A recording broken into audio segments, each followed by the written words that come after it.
guys, good morning to you. Today I just want to talk a little bit about patience. Patience is at a premium in our day. If you think about it, fast food is too slow. Now we can even order ahead. Even instant coffee takes too long. So now there's a Keurig, which is my favorite machine that I use personally. And of course, we want the instant, we have that desire to instantly be able to talk to someone, so their smartphones and obviously Wi-Fi.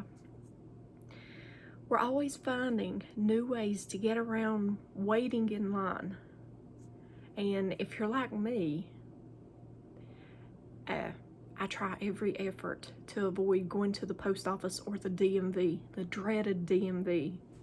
Many of these developments are wonderful. Why wait in line needlessly? I happily embrace these improvements, but at some point we should pause and ask whether having it our way, right away, is leading us to overblown expectations of instant gratification in all of life. Not only are we impatient about fast food or coffee, information, thrill rides even, but we're losing our capability to be patient altogether in the midst of the increasingly speedy expectations of our day. One aspect of the diamond of Jesus Christ that sparkles all the more brilliantly is his perfect patience. No one surpasses him or even comes close to his ability to handle us with care, even in our worst fits of sin, with the life-changing strength of gentle kindness. We need to have patience with our friends. For example, Philip. It was Philip, according to John chapter 14, verse 8, who so foolishly said, "Lord, show us the Father, and it is enough for us." Jesus answers with compassion and patience. Have I been with you so long that you still do not know me? Whoever has seen me has seen the Father. And that's John 14:9.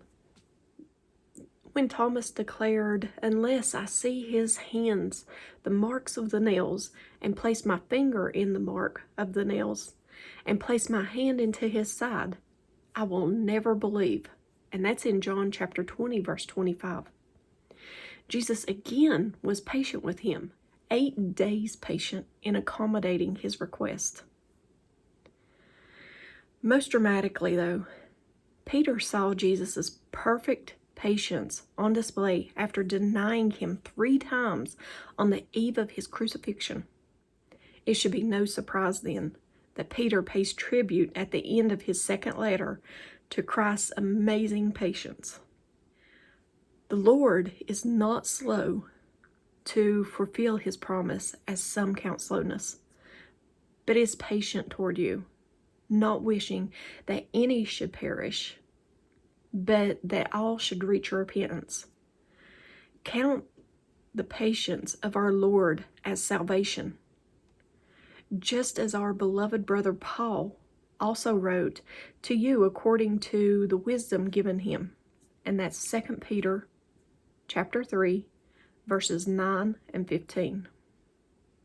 Now, thinking about patience, we also have to have patience with our enemies.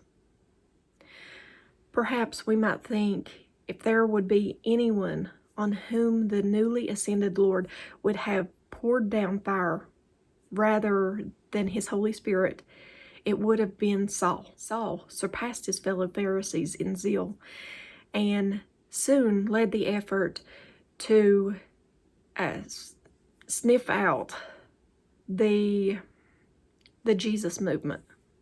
He wanted to make an end of it in Jerusalem. He even took his show on the road to round up all members and stop, at all costs, the spread of their offensive message about the crucifixion of the Messiah. The risen sovereign Christ had every right to take Saul out. The early church would have been thrilled with such an exhibit of his power from heaven. But Jesus is not just powerful according to our natural expectations. He is surprisingly powerful. All authority in heaven and on earth is his, and that's in Matthew 28:18.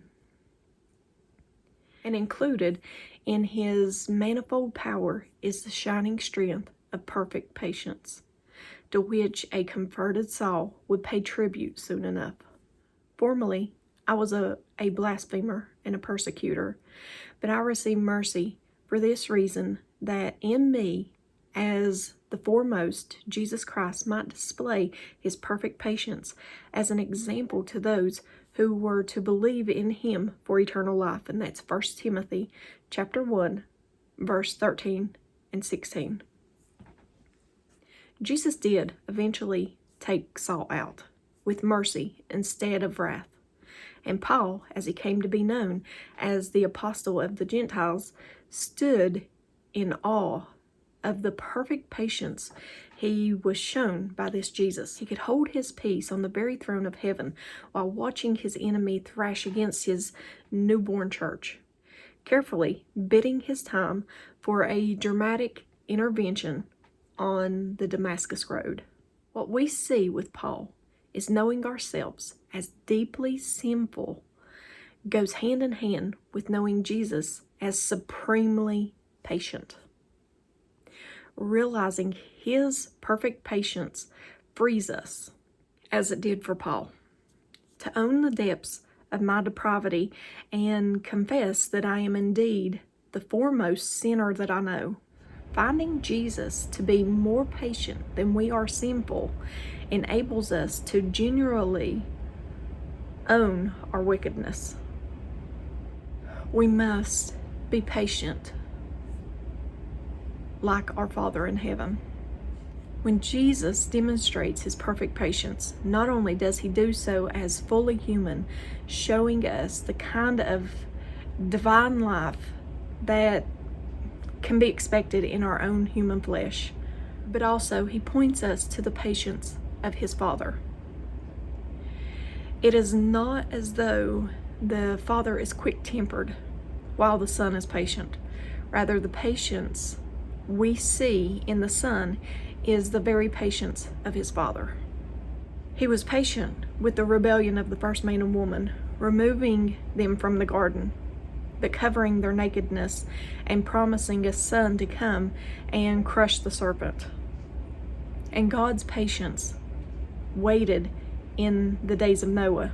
That's 1 Peter 3:20. And with Abraham's tragic lapses of faith, he endured with astonishing patience as his chosen people grew cold and limp after other gods. He even has endured with much patient vessels of wrath prepared for destruction in order to make known the riches of his glory for vessels of mercy, which he has prepared beforehand for glory. And that's Romans 9, verse 22 through 23. See, when Paul pays tribute again to Jesus' patience in his prayer of blessing in 2 Thessalonians chapter 3, verse 5, he puts it alongside the very love of his Father. May the Lord direct your hearts to the love of God and to the steadfastness of Christ. Steadfastness here is the same word translated as patient endurance elsewhere. And Paul wants his fellow Christians to know the comfort that he himself receives when he directs his heart to the patience of Christ. To discover yourself a recipient of Christ's patience is to find yourself loved by God. To know Jesus' patience is to know the very love of God. His patience is true power. Jesus' perfect patience toward Paul wasn't only about Paul. It was about us. An example to those who were to believe in Jesus for eternal life. And that's in 1 Timothy chapter 1, verse 16. How many times have we rebelled?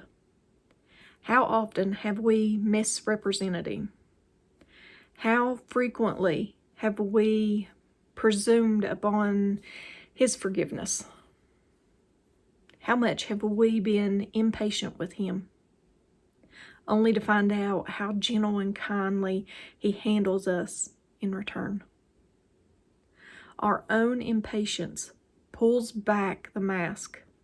We may think impatience makes us look and sound strong, but it only grows in the soil of our soul, insecurity and unrest. Patience, on the other hand, reveals true power. And what awesome, extraordinary power is on display when Christ handles us with His perfect patience. That's all I have for you this morning. I hope you all are enjoying these. As always, I hope you're getting something out of this, okay? As always, give me a thumbs up or a thumbs down. Like, share, subscribe. I'll post a few of my other videos here, somewhere. I'm not sure where they go, but they'll be here someplace, somewhere in these four corners. But I love you all. I continue to pray for you all. We need patience in everything. Patience to endure till the end, till Jesus comes, no matter what this world throws at us. Okay? Patience to endure and to keep the faith until Jesus comes for us. Okay? All right. Love you guys. I love your feedback. So let me know what you think. Talk to you later. See you in the next video, I hope, or in heaven, even better. In heaven, yes. Love you guys. Bye.